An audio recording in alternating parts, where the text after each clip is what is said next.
Good day everyone, I am Jovi Dingding, a BE Ed 3 student. I will be discussing my assigned topic, Changing the Climate of Schools under the Unit 4, the Teacher as School Culture Catalyst.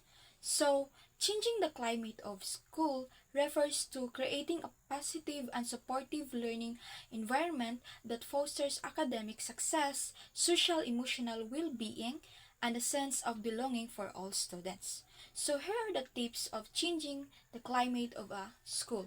So first, focus on building relationships. So under of this, positive relationships between teachers and students.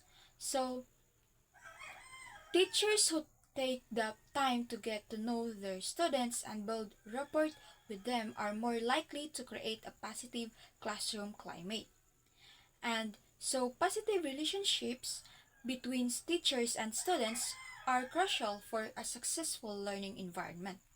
They benefit both teachers and students in numerous ways. First, academic achievement, social, emotional development. So here are some ways teachers can build positive relationships with students. First, get to know them.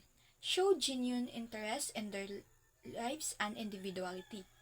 Next, believe in their potential. Convey high expectations and a belief that all students can succeed. 3.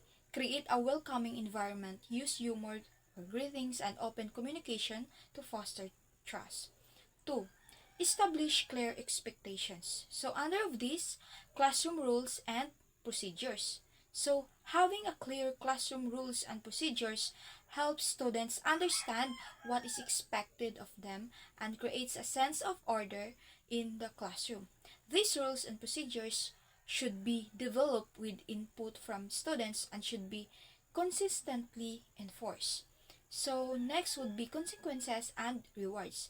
It is important to have a system of consequences and rewards in place to motivate students and help them learn from their mistakes. Consequences should be fair and appropriate, and rewards should be meaningful to students. So next would be classroom rules and procedures.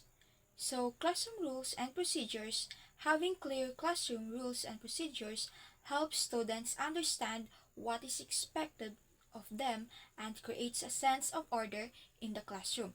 So these rules and procedures should be developed with input from students and should be consistently enforced. So clear expectations are the foundation for a well-managed and productive classroom.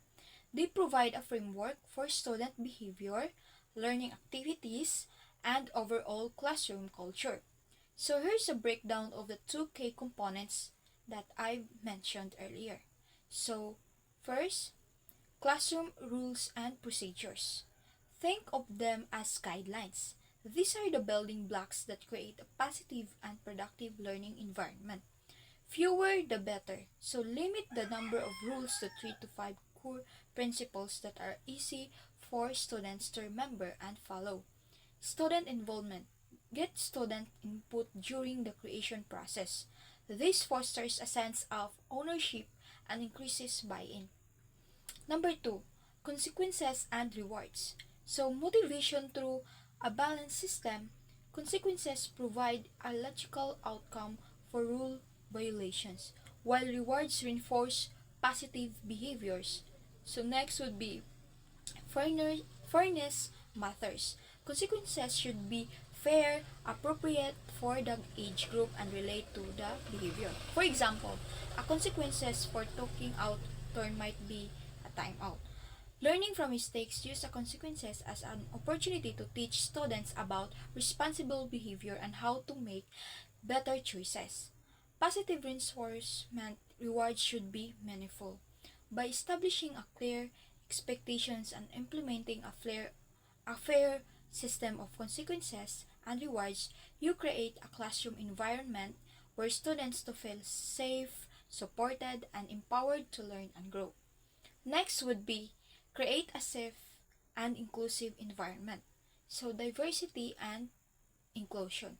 Schools should create a climate that is welcoming and inclusive of all students regardless of the race, ethnicity, religion, gender, sexual orientation, or ability. This can be done by celebrating diversity, teaching tolerance and acceptance, and intervening in bullying behavior.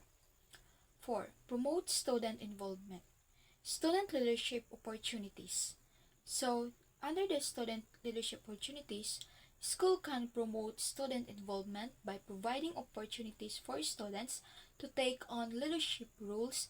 This can be done through student government, clubs, and committees. So, student leadership opportunities come in all shapes and sizes, allowing you to develop your skills and interests within the school or even your community. Continuously monitor and improve school climate surveys. School can use school climate surveys to gather data on how students, teachers, and parents perceive the school climate. This data can be used to identify areas of strength and weakness and to track progress over time. So, schools can provide professional development opportunities for teachers and staff on how to create a positive school climate. This can help educators develop the skills and knowledge they need to create a supportive learning environment for all students. So ultimately, changing the climate of schools requires a collaborative effort. By working together, educators, administrators, staff, parents, and students can create a learning environment that is not only sustainable but also fosters academic success, social emotional well-being, and a sense of community for all. This positive climate becomes the foundation for a thriving schools where students can learn, grow, and become a responsible citizens prepared for the future. So I hope you've learned about my discussion. Thank you for watching